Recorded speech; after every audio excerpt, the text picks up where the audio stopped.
Wisynco Warehouse catches fire again.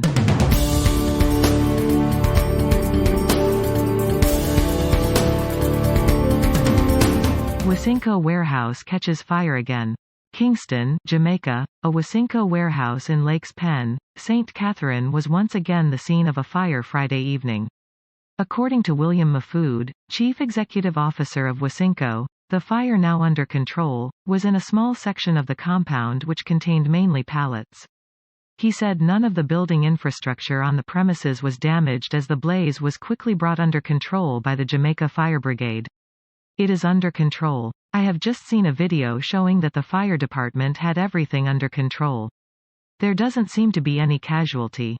It's not major fire as the pallets were far away from the building and none of the buildings were damaged," Mahfood said. There was a major fire at Wisynco in 2016. The refurbished building was reopened in 2017. Brought to you by Jamaica News.